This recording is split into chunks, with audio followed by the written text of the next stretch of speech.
All right, so we're out here with Wyndham Clark, Caddy John here. We're gonna talk a little process, mainly pre-shot process. Off the tee, maybe move into some stuff in the fairway. So, how often, I guess to kick it off, like what's the partnership like with you guys off the tee? You know, I guess standard tee shot, are you guys going through everything? Are you lone wolfing it? Like what's your... Well, I mean, obviously you know as you approach the tee box, like, okay, what the hole is, you know it's probably a driver hole or whatnot, but sometimes there's, depending on the wind and how firm the golf course is, I'll come up and say, driver, and he'll be like, yep, whatever. And then other times he'll be like, oh, okay, wind's off the left or this, we need to stay short of this, and then we decide, okay, do we hit full send or one that's more just get in play, or sometimes, all right, let's check down and hit a 3-wood or a 3-iron just to get in play. Yeah. So John, do you let him kind of dictate what he's thinking first and then you call him off? Is that the... Yeah, for sure. He's got a couple different driving options with the high one that we call this 90%er, and then we have like our little bleeding cut. Okay. So that's kind of what we'll do on the tee, is kind of decide, like, if it's wide open, we'll send it, but if there's trouble or something, we both kind of know, it's like, this looks like a little 90%er, we just want to squeeze it out into the fairway. Okay, so let's see the 90%er. The 90%er. Yeah. So typically 90%er. Would we call this not quite the second serve? Yeah, I mean, second, if you're a tennis player, second serve, so you tee it low, typically on the right side of the tee box, because you're trying to hit, trying to hit a cut. And pre-shot routine, are you like diligent? You know, is it the same thing every time? This part is a little more fluid, so sometimes if I need to feel a shot out, or maybe I need to get my mind right, or waiting for someone, I'll sit here and I'll make some, swings. Yeah. But once I get to basically here and I start walking into the ball, it's always the same. Okay. So once I get back here, I go, okay, you know what? I want to start this kind of on the left side of that fairway, and we're going to fade it back to the middle. Okay. And so I pick out a spot in front of me. How far in front? Yeah, it's about 3-4 feet. Okay. On line with the start line. On line with the start line, and then I come and get into the ball, and then I finally look up.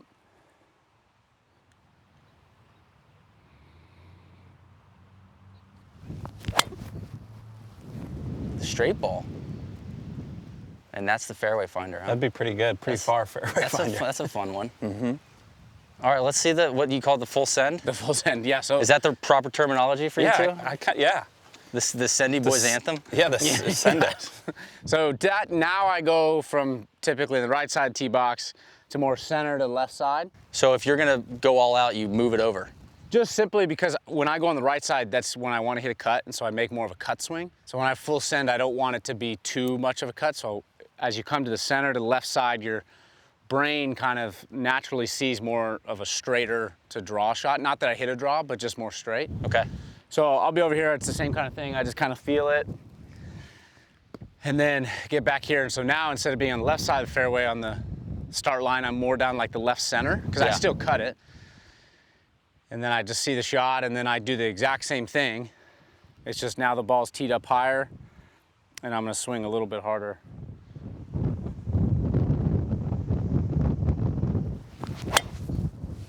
Yeah.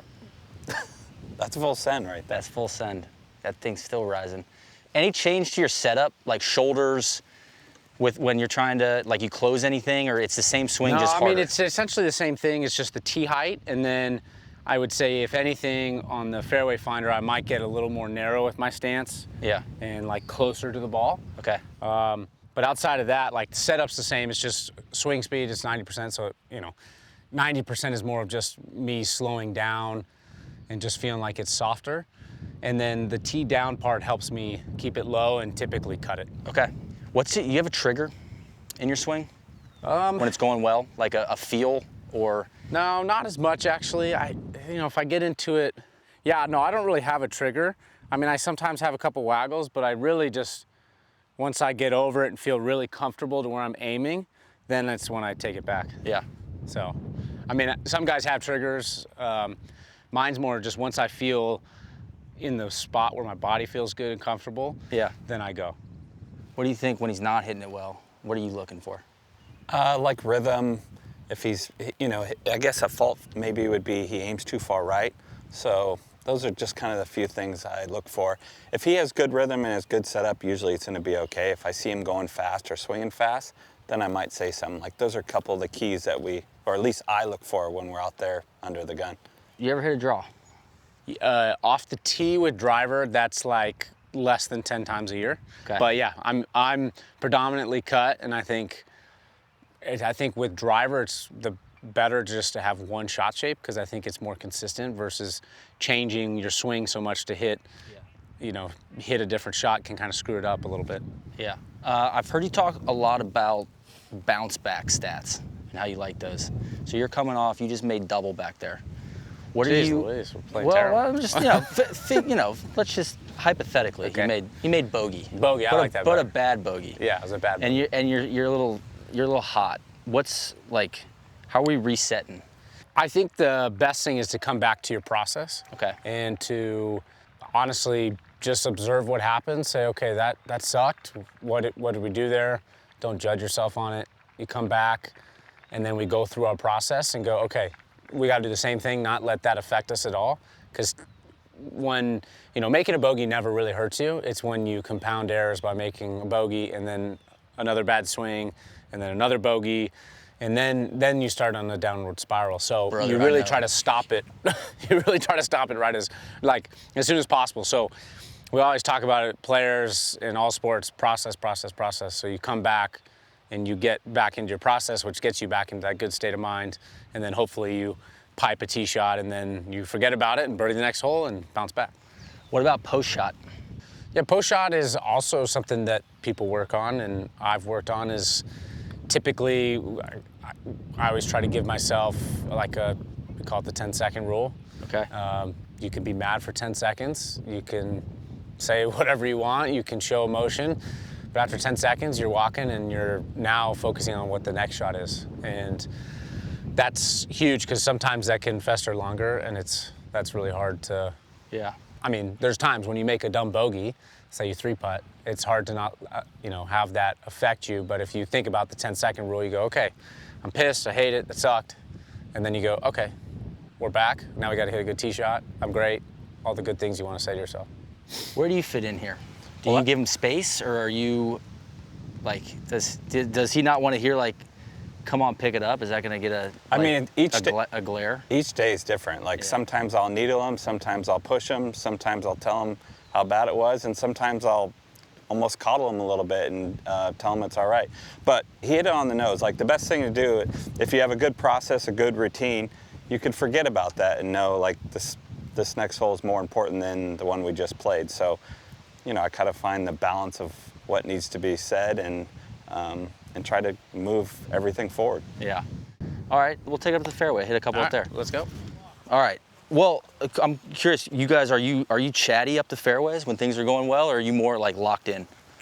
We've had a combo of things. I mean, this year when I was en route to shoot 59 and shot 60 at Pebble, we didn't really talk much. Yeah.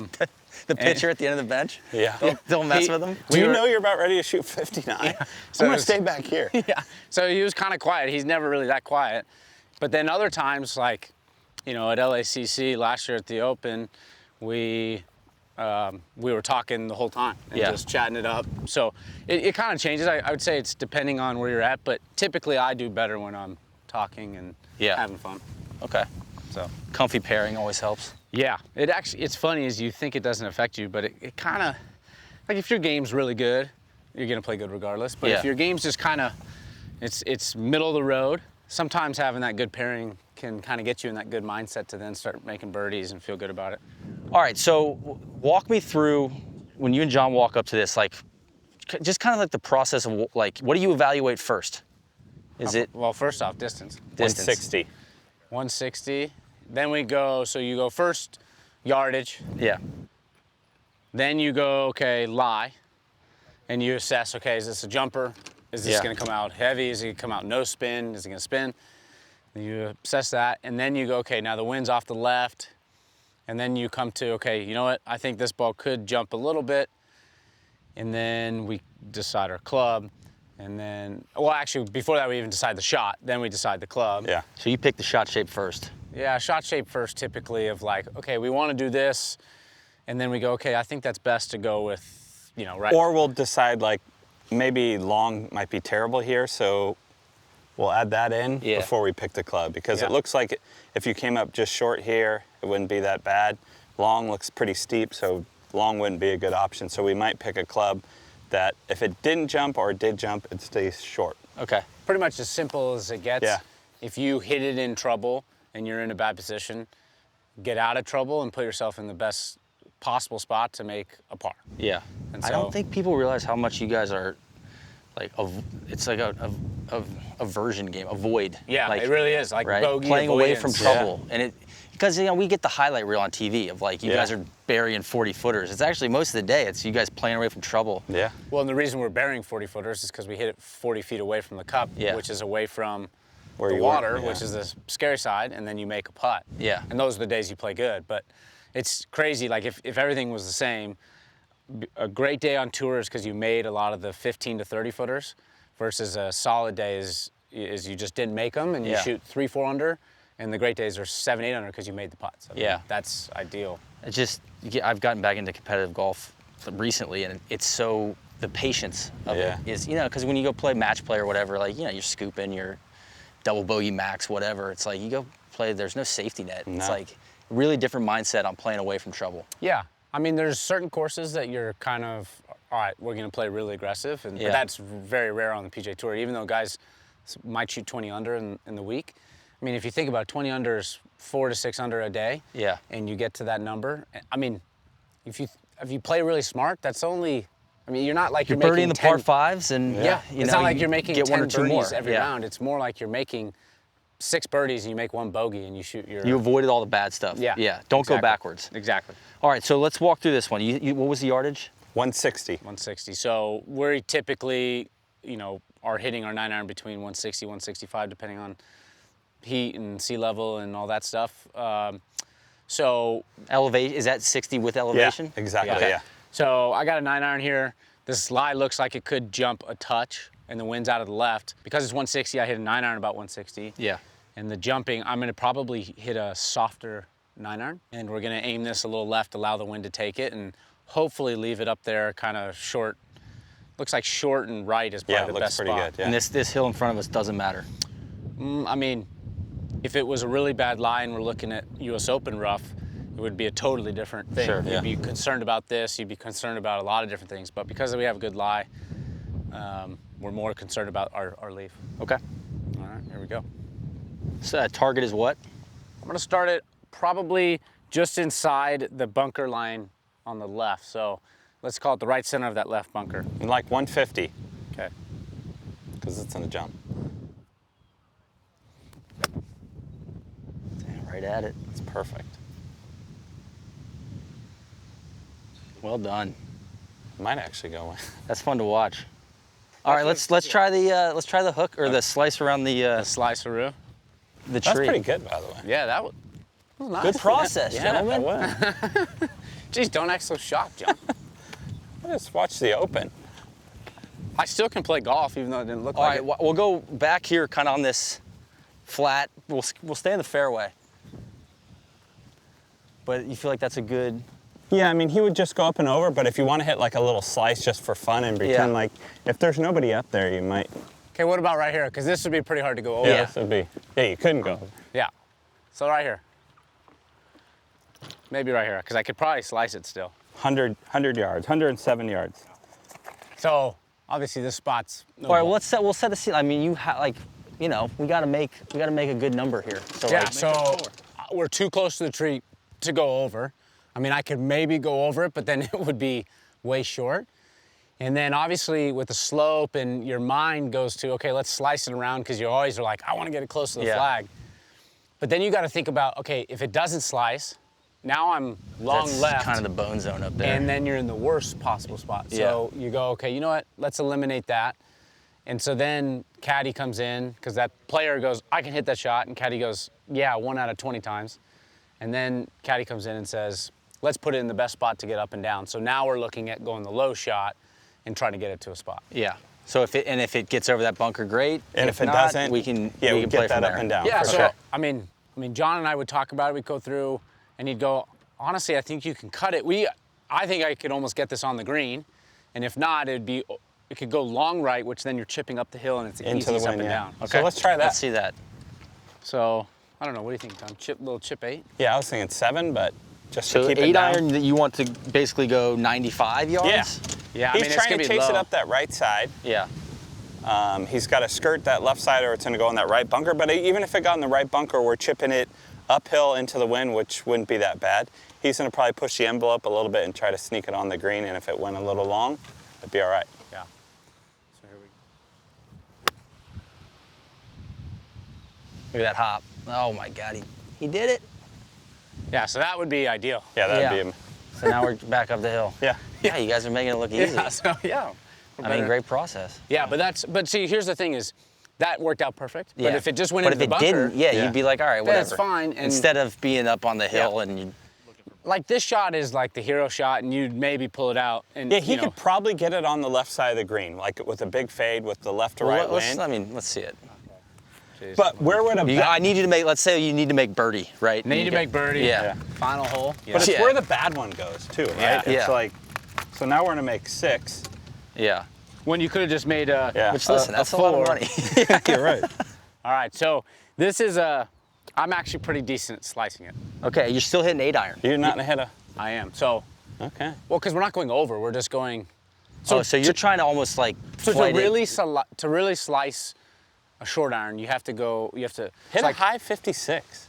No. But well, for the exercise, I know what he's saying. He's basically saying I can't go over. yeah, you can't go over. So if you couldn't go over, to cut it, the best thing to do is to take way more loft, swing really slow. Yeah. And then like really cut it, because otherwise, like if you take the perfect club or maybe one club more, you swing too hard and it just can't cut enough. Okay. So I got an 8 iron only from 100 yards, and the face is wide open. See, actually, it's gonna catch a little piece maybe and really spin right. Look at that. Oh my Yeah. God, that might be close. Yeah. So see, that's what you do. So you really can get the ball to slice. All right. Well, hey, fellas, Yeah. I enjoyed it. That was Seriously, fun. that's Nice a lot of meeting fun you. talking Yeah. through the process. Yeah, of course. Good stuff.